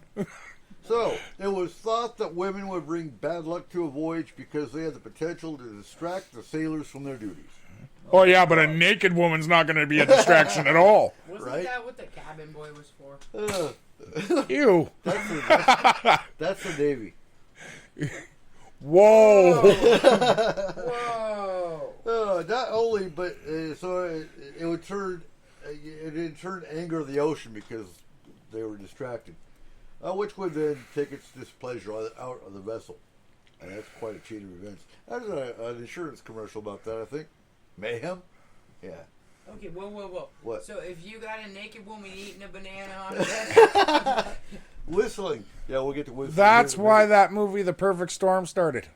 Right? there was Friend. a woman eating a banana on a vessel while whistling. In Yep. close. Enclosed. Oh my god. So, if you're wondering why ships are traditionally named after women and why the traditional ship figurehead was of a woman, well, it seems the sea has a bad case of double standards. Naked women were actually very welcome on board a vessel because they apparently had a calming effect on the ocean. Or the men. Okay. I don't think the men were calm. Oh, I doubt it. Yeah, Poseidon. No, but I bet Oh. she was welcome. So, the sight of a topless figurehead was enough to shame the sea into being calm, while her eyes had the added bonus of guiding the ship to safety. Okay, how many pirates went and humped that? Huh? Like, I mean, they're stuck What? out at sea for months, and you just see a pirate randomly humping your. None of them. Okay. They all had a jar of dirt for that. Oh. I got a jar of dirt. I thought that was good case. So, now, number 3, throw sharks off your tail. So a shark following a vessel was seen as a bad omen and a sign that death would soon follow. In actuality, the shark was probably trailing the ship because, well, there was food being tossed over the ship. But hope that the dolphins are following it. Did That's you see number a 4. butthole of dolphins? Or... But hope. Ah. I made it pay by all. So dolphins actually brought good luck if they're seen following the ship. They're seen as protective. Really? I'd because be they- more scared of a dolphin than I would be of a fucking shark. Really? Why? Why? Absolutely. Dolphins like humans. Yeah, they're just like, thanks for all the fish. Uh-huh. Wow, okay. Awesome reference there. You're damn right it was. And number But no, 5, people don't more whistle. People die from dolphin attacks than die from shark attacks. No, they No, don't. that's only because the dolphin's trying to How help many people do you know died from a dolphin attack this year? Because a little kid just got his arm ripped off by a freaking shark last week. them. Ooh. Watch, I will show you the statistics. Give me a second. Anyway, Friend. number 5, don't whistle while you work. So this is perhaps one of the best known sailor superstitions. Whistling while on board will whistle up a storm, leading to bad weather and possibly danger. And Jeff actually confirmed that. My father-in-law said when he worked the boats, you didn't whistle. So that's actually something they don't even do today. I mean, okay, so 20 years ago. I think that depends on the area. Probably. It is a well-known fact that all Newfies whistle. All new people whistle? Newfies. New- Newfoundlanders. Oh, okay. Friend, they whistle on the boats. And I think it's an act of defiance. Okay, Ah, so it might be. Might I be. guess I was wrong. They're crazy. My bad. More Right? people die of... Shark attack. Yeah, Shark dolphins don't attacks attack and unless they're humping you. Yeah. But one person per year dies of a dolphin attack. That's it? Yeah. Pathetic. Stupid So, dolphins. taboo words to say on a boat. You don't say the word drowned or drowning, or goodbye. You don't say goodbye. Because that means goodbye, you'll never see me again. You say farewell. Yep. And for some reason, you can't say Macbeth. Like the Shakespearean play Macbeth. Well, yeah, because what if you, like, start a Shakespearean play on the boat, then you're already cursed. Uh-huh. Friend. And it doesn't matter which one you're going to do. Right. Wishing someone good luck is said to bring about the exact opposite. And the word pig should also be avoided at all costs because pigs can't swim. I think we should test that theory. Yeah, you want to take a pig in a boat?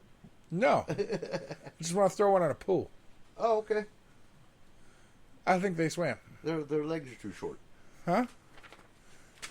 There's motivation. Eh, Friend. Yeah, walk on the bottom of the pool and If drown. they get out, I'll give them a piece of bacon. Oh God! Isn't that cannibalism? That's okay. And More people number die per 7. year by a cow than by a shark. What? Well, yeah. Bessie don't do nothing. Oh, no. Well, Bessie kick you in the head while you. Oh, yeah. Bessie. Friend. either way. I know you didn't die, but there's definitely some brain damage there. No. Right? Holy shit, What? dude! Do you know what the most deadly animal is Oh, you're stuck on per it now. year? Yeah, she is. It's a hippo. That makes sense. When's the last time you seen a hippo? Hippos kill over 3,000 people a year. Well, yeah. Way to bring up a traumatic experience, Eric. You know, the hippos I like died. Thanks a lot, Uh-huh. friend. No, they really did. What? The hippos at the Calgary Zoo died. Oh. You're so rude. I can't believe you. Friend, Dude, hippos. Hippos are the deadliest creature on Earth. when the Calgary Zoo flooded in 2005, Uh-huh. They killed all friend, the they were the hippos. last creatures that they were supposed to take out, Seriously? and And they it came weren't too fast. allowed to go back in. The water had risen too fast, and they were still in their cages. And it killed Oh, all I the fuck. Hippos are mammals; they require oxygen. Right. Hey, So- giraffe, the hippo. Yeah. The giraffe is too. No, That's it. the water didn't rise that high. Number 7, red skies. I know you know this one. So, Red skies saying in red the sky at morning. night, shepherd's delight, red sky in the morning, shepherd's warning. So if you're nautically minded or working in maritime jobs, you'll swap shepherd for sailor. As a land, if the sky is red while the sun is setting, it means tomorrow will be good weather and a lovely day.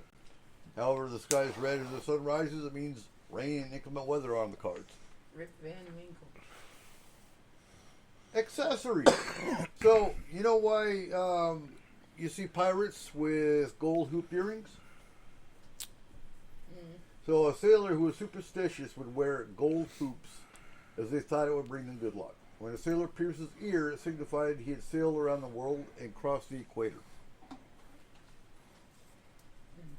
It was also thought by some that gold had the power to protect and heal the wearer. So, old school nautical tattoos, you might be all the rage. Let's see, the nautical star was a big tattoo that they put on.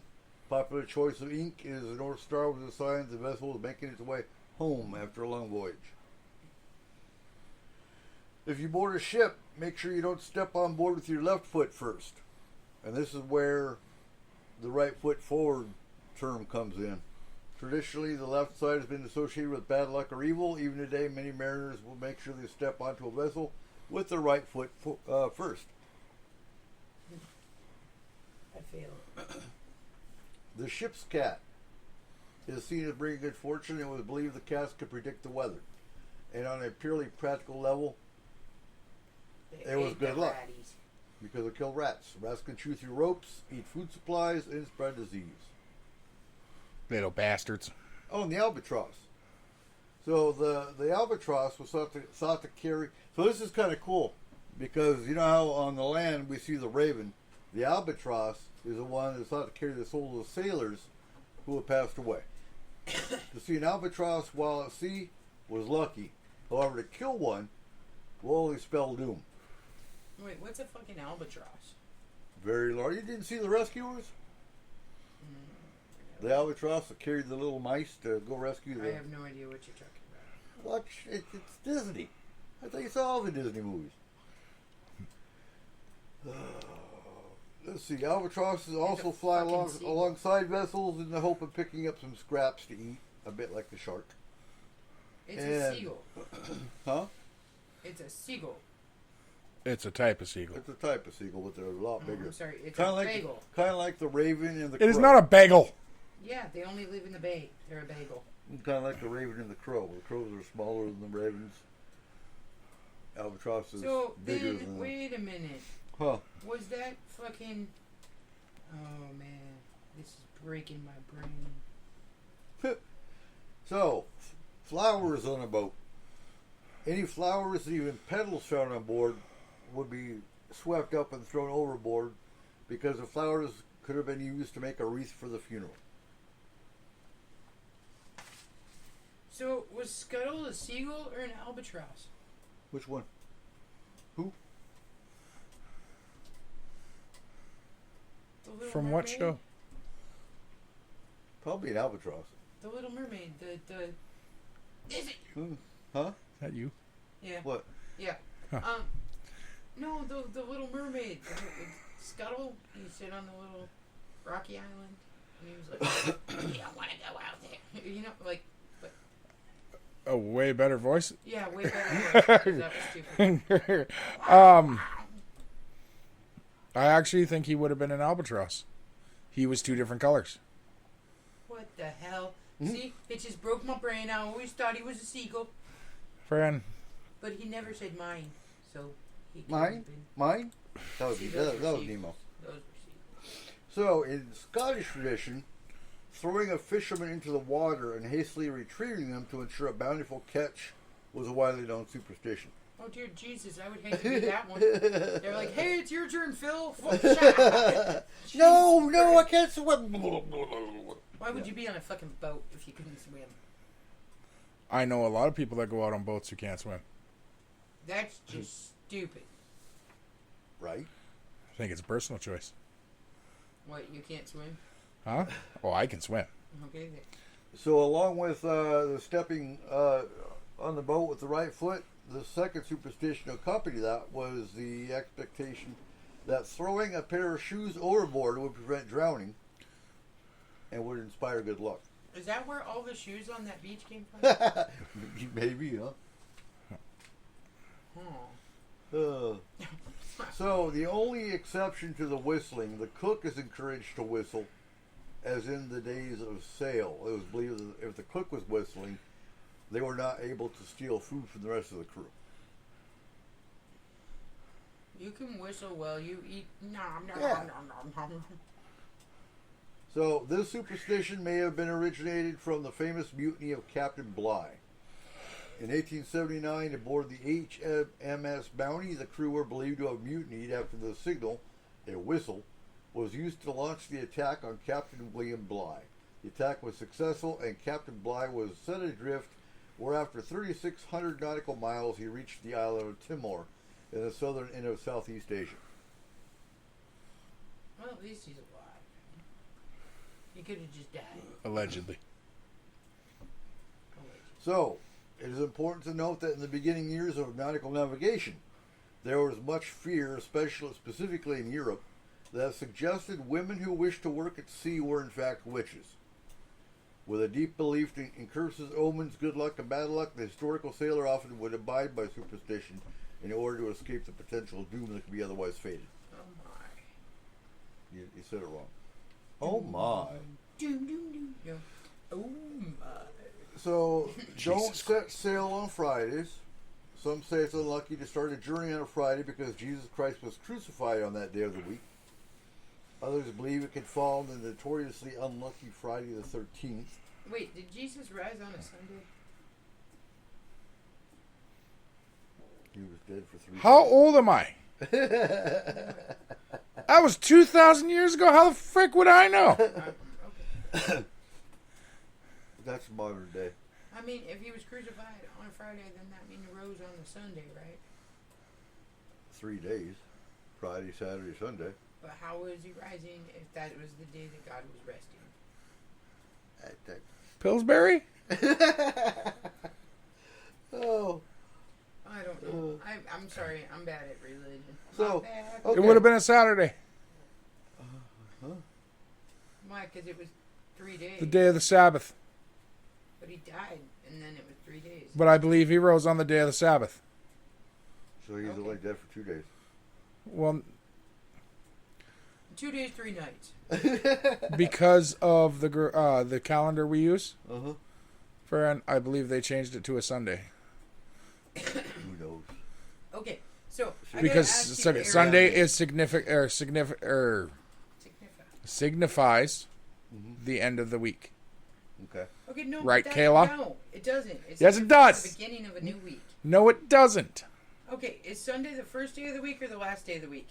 The last, Sunday night at midnight yeah. Is the first day of the is the first day of the week, which is Monday. First day of the week is Sunday morning when I wake up.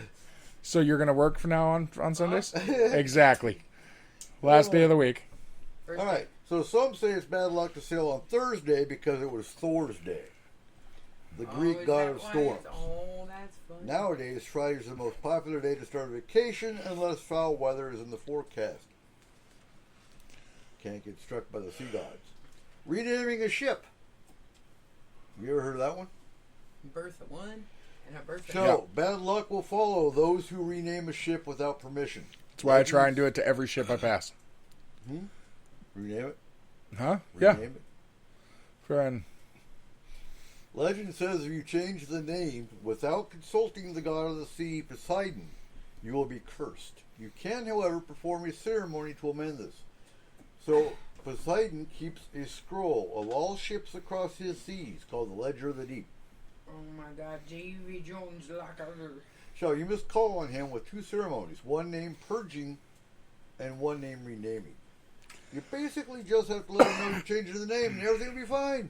Okay, whoa.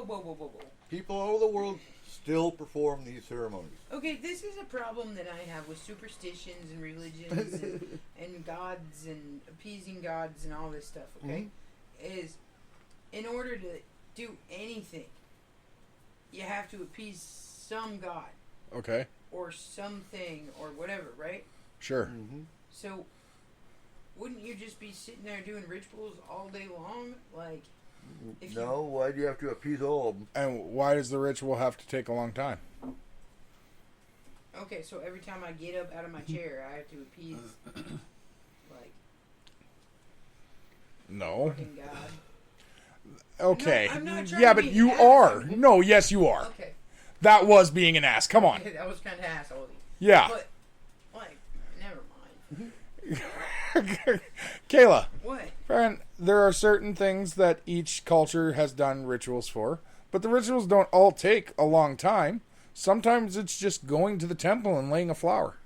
Yeah, it can be 5 minutes or it can be 5 days. Yeah. Depends on the culture and what they're doing. But it also depends on the severity of what they're doing. Friend, in Greek culture, going to visit the oracle was a huge undertaking. The Oracle of Delphi. Yes. Shit. Look To at ask permission to go to war. Yeah, but she was just like some hopped up girl on some fumes, man. But she was right. No, she sucked in fake freaking cave fumes. They were sulfide, and it caused her to. She told the hallucinate. 300 back then not to go to war. They would not win. Guess what? Well, of course, there were only 300 of them. Anybody in their right mind would go 300 versus 100,000. The 300 are dead. Don't do it, bro. Actually, proven by modern science, the 300 had a 50-50 chance of winning. 300 people.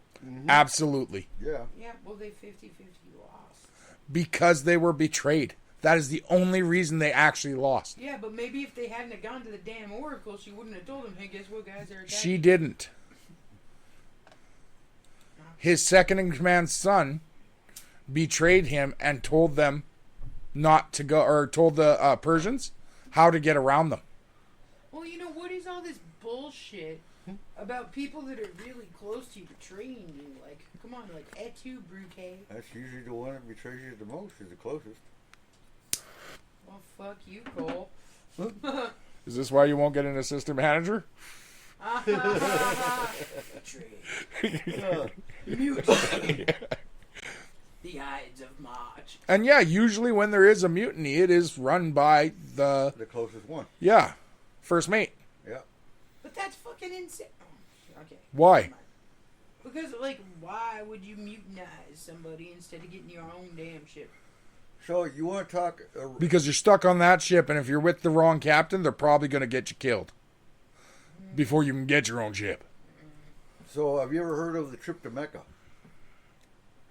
No. So The trip, jihad? the trip to Mecca is something that every Muslim Does it strives just to once do. in their life. They strive to do this trip once in their life. They walk. Yeah, the jihad. Mm-hmm. And they walk to Mecca. They walk to Mecca at least once in their lifetime. Okay, so I Old, young, really weird question. and about that's a that. ritual. So And it could take them months. I can't remember where it is, but it's in the holy city for them. Mm-hmm. There is this like square building, okay, Mm-hmm. that they all circle around. Like, Yeah, and there's a black stone. yes, what is the fucking black stone? The black stone came from a meteorite. Did it though? Because nobody knows what it is. Well, that's what they say. That's the story behind it. Is it came from a meteorite and it was embedded in the direction of the sun. So it's nothing special. Yeah, to them it's special. But Yeah, but they walk around it and they kiss this thing. that's the thing. Like we treat meteorites as such amazing things, Mm-hmm. but we never think the entire Earth is a meteorite. It's Well, made of millions of meteorites. just squished together. I mean, we Friend. wouldn't have gold. We wouldn't have half of the fucking resources we have. These ones are just late to the party. Friend. But they've been doing that since the beginning of Islam. No, that's cool. Friend. But like you look at it and like No, but it's all like, it's cultures not- have something like that. Mm-hmm. Friend, Really, what does the U.S. culture have like that? We're boring. I'm honestly asking. Like, the Native Americans do a rite where they send young boys out to the woods by themselves. That's the. I know that. but That's the that would test be- of manhood, isn't it? but- So what? We're not included in the No, United no, States? no, Fuck you. That's not what I'm Friend. saying. I'm saying, do we, as a culture, as what we are today, the melting pot and all that jazz, is there something that the U.S. does as a people that would be considered on that same Yes. grounds? College. What? College. The fuck do you mean? College is considered a rite of passage. Yeah. A right that's. And it is all of the melting pots. You go and you join a Greek society. Okay, I guess. I was just saying, You eat the foods of all cultures. But Studying all of the greatest masters from all over the world. I guess I missed out on that one. in theory, it depends. Friend. It depends on the college anymore. I mean. Well, anymore, but the idea of it is still the same. idea of it was always that your kids achieve more than you did, Yes. and college was that step. Australia has the walkabout. Right. I know about that, and I know about, like, Amish people having the, Springer. Rumspringer. Springer. Yeah. And, like, but I just, like, I think, boy, and look at, so getting to the rite of passage, look at the Hispanics. They have the The quinceañera. quinceañera. And they do that here in America. yeah. We are a melting pot. We take on rites and passage Yeah, of but other I guess cultures. Is there But- something that, like, but every not really. American, or not every American, but most Americans, like, if you were to go, oh, like, 90% of this country does this, 90% of that country, you know what I mean? What would be our thing? Rebellion. Yeah. Okay. That makes sense. True rebellion. Yeah. Sticking it to the man. Yes. Okay. Everyone in some way in America does it. But But you're the first one to say tonight that other cultures don't always do that. Mm-hmm. Yeah. Asian cultures, your parents are the most important people. You respect your parents. Yeah. Who is the first person we not rebel just, against? not just your parents. You respect all elders. Yeah, but who are the first people we rebel against in the Our Western elders. culture? Mm-hmm. Absolutely. Friend, Okay. Well, But, I was but just getting back asking. to the Native Americans, they don't just do the rite of passage. You go out, you leave your 12-year-old, 13, I'm not sure what the age It's is. like a walkabout. it depends on the It tribe. depends on the tribe. And then they go do their dream walk, don't they? Depends on the tribe. Mm-hmm. Friend, some tribes don't do that. No? Some Brand. tribes go for a hunt. Mm-hmm. I'm like, Some of seriously, them go to work in some the of them casino. Don't do it. Friend, Right. it depends on how engrossed they are in their culture. Mm-hmm. Friend, I wish most of them were. Is it I think I think a it's lot kind of hard. I think a lot of them still are. No, not really. It's kind of hard. Friend, every time we think we're gaining foot, we lose 30. Yeah. Friend, That's why when we were crabbing, I enjoyed listening to the powwow. We thought we were getting friggin'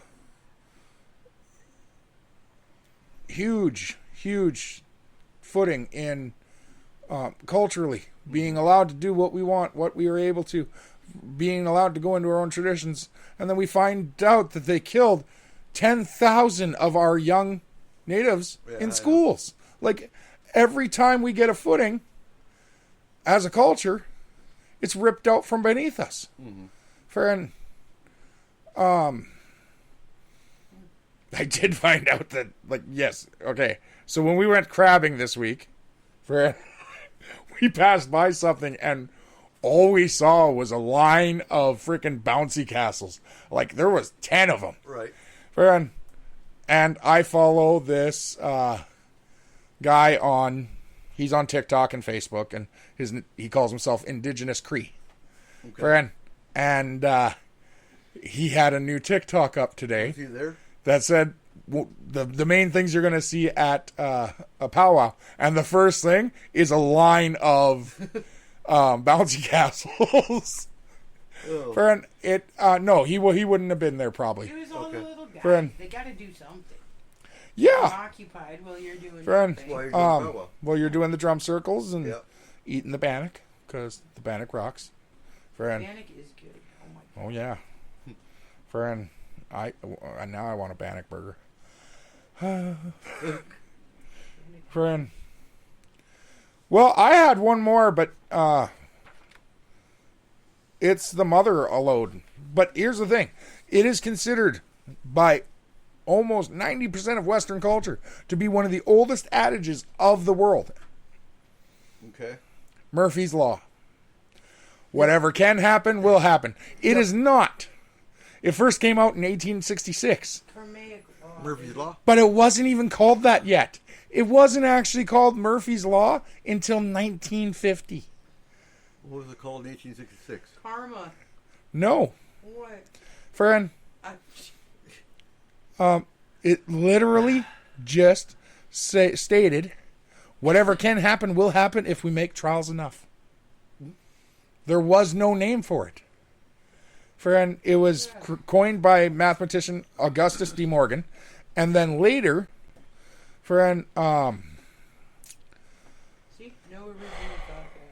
Edward A. Murphy was attempting to use a new measurement device, and he blamed his failings on his assistant, John Paul Stapp. And in a later interview, Stapp said, that's just Murphy's Law. If anything can go wrong, it will. And that was the first coinage of it in 1950. We call it karma long before then. Friend, karmic law is not exactly the same. Different reiteration of the same thing, basically. Karma in Sanskrit means an action, work, or deed, and its effect or consequence. Murphy's Friend, Law. No.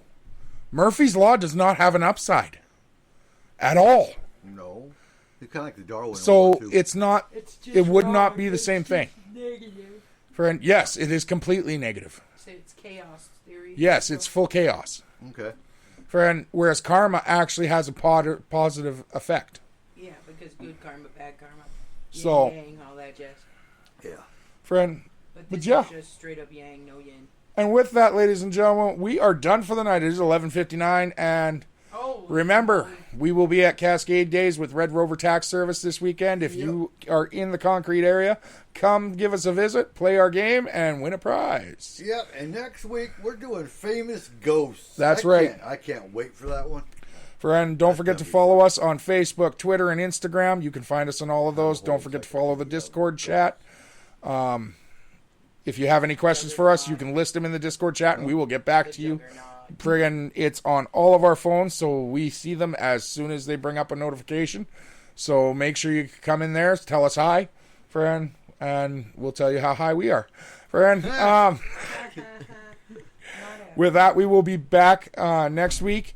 Don't forget, Marble Mount Sasquatch Festival is happening in not this weekend, but the weekend after on Saturday and Sunday. It's going to be a great event, so make sure you visit. It's got lots of new vendors, lots of new speakers. And then right after that, we have our Disaster Preparedness Festival in Concrete. So make sure you come out to that. We are at the Swap Meet grounds. Yep. And then after that, Also, our local football team, the parents of our local football team will be holding a fundraiser at the Swap Meet grounds on September 2nd, the weekend of the long weekend. Yep. For Labor Day weekend. So come out and check us out. We're going to have lots of items. I've got an entire trailer full of crafting supplies going into this. So make sure you come out. Our boys need new shoulder pads. So we're looking at raising hopefully $1,580 just for those. So friend, hopefully we can get this together for them and get them some new equipment that they desperately need. very cool. Friend. Good. All right, and I'm out of breath, so here we go, guys. Oregon Ghost Good Conference. night. Good night. Good night, everybody. Stay cool if you're in the West Coast. See ya. Data transfer complete. System malfunction. Please evacuate immediately. Program terminated.